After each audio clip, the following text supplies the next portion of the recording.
കേരളത്തിൽ സ്വർണ്ണവിലയിൽ വൻ കുറവ്. കഴിഞ്ഞ കുറച്ച് ദിവസമായി വില താഴ്ന്നു വരികയാണ്. ആഭരണം വാങ്ങാൻ താൽപ്പര്യമുള്ളവർക്ക് ഈ അവസരം ഉപയോഗപ്പെടുത്താം.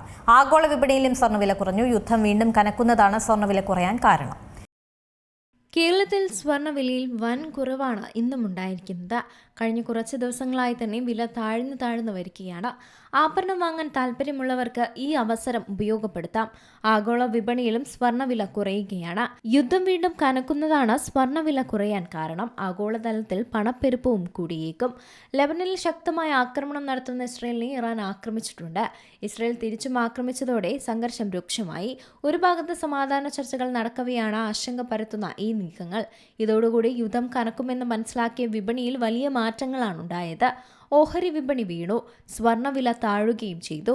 ക്രൂഡ് ഓയിൽ വില കൂടുകയാണ് ചെയ്തത്. ഇന്ത്യൻ രൂപയുടെ മൂല്യവും താഴ്ന്നു. കേരളത്തിൽ ഇന്ന് 1 പവൻ സ്വർണ്ണത്തിന് 760 രൂപ കുറഞ്ഞ് 1,11,240 രൂപയിലെത്തി. 1 ഗ്രാം സ്വർണ്ണത്തിന് 95 രൂപ താഴ്ന്ന് 13,905 രൂപയുമായി. 18 ക്യാരറ്റ് സ്വർണം ഗ്രാമിന് 11,425 രൂപയും പവന് 91,400 രൂപയുമാണ് പുതിയ വില. 14 ക്യാരറ്റ് ഗ്രാമിന് 8,900 രൂപയും പവന് 71,200 രൂപയുമാണ് ഇന്നത്തെ നിരക്ക്. 9 ക്യാരറ്റ് സ്വർണം ഗ്രാമിന് 5,740 രൂപയും പവന് 45,920 രൂപയും ഇന്ന് നൽകണം. യുദ്ധ സാഹചര്യം കനക്കുന്നു എന്ന് തന്നെയാണ് ലഭിക്കുന്ന വിവരം. ഇത് തുടരുകയാണെങ്കിൽ സ്വർണ്ണവില വരും ദിവസങ്ങളിലും കുറഞ്ഞേക്കും. യുദ്ധം കനക്കുമ്പോൾ പണപ്പെരുപ്പം കൂടുമെന്നും ഇത് നിയന്ത്രിക്കാൻ പലിശ നിരക്ക് ബാങ്കുകൾ വർദ്ധിപ്പിക്കുമെന്നും നിക്ഷേപകർ കരുതുന്നു. അതുകൊണ്ട് സ്വർണം വിട്ട് നിക്ഷേപത്തിലേക്ക് കടക്കാൻ വൻകിട നിക്ഷേപകരെ ഈ സാഹചര്യം പ്രേരിപ്പിക്കും. സ്വർണത്തിന് ആവശ്യക്കാർ കുറയുന്നതോടെ സ്വർണ്ണവില കുറയും. ഇറാനും ഇസ്രയേലും തമ്മിൽ ശക്തമായ ആക്രമണവും തിരിച്ചടിയുമാണ് നടന്നത്. ഇനിയും ആക്രമണം തുടരുകയാണെങ്കിൽ ഗൾഫ് രാജ്യങ്ങൾ ഉൾപ്പെടെ വ്യോമപാതയടയ്ക്കുന്ന സാഹചര്യം വരും. പ്രവാസികളെ നേരിട്ട് ബാധിക്കുകയും ചെയ്യും. ഇത് കേരളം ഉൾപ്പെടെയുള്ള സംസ്ഥാനങ്ങളിലെ സാമ്പത്തിക രംഗത്തെ തന്നെ ബാധിച്ചേക്കും.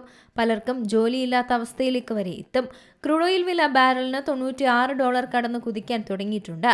ക്രൂഡ് ഓയിൽ വില കൂടിയതോടെ ഡോളർ മൂല്യം 100 കടന്ന് കുതിച്ചു. ഇതോടെ രൂപയും മൂക്കുകുത്തി. രൂപയുടെ മൂല്യം 95.21 കുറഞ്ഞു. അവശ്യ വസ്തുക്കൾക്ക് ഉയർന്ന വില നൽകേണ്ട സാഹചര്യമാണ് ഉപഭോക്താക്കൾക്ക് മുന്നിലെത്തുന്നതും. കേരള വിപണിയിൽ പഴം, പച്ചക്കറി എന്നിവയുടെ എല്ലാം വില കൂടുകയാണ്. പെട്രോൾ, ഡീസൽ, പാചകവാതകം എന്നിവയുടെയും വിലയും വർദ്ധിപ്പിച്ചു. അതിനിടയിൽ സ്വർണ്ണവിലയിലും ചാഞ്ചാട്ടം തുടരുന്നു. News desk Zee Malayalam news. ഏറ്റവും പുതിയ വാർത്തകളും വിശേഷങ്ങളും വിരൽത്തുമ്പിലറിയാൻ സീ മലയാളം ന്യൂസ് എല്ലാ ഡിജിറ്റൽ പ്ലാറ്റ്ഫോമുകളിലും ലഭ്യം.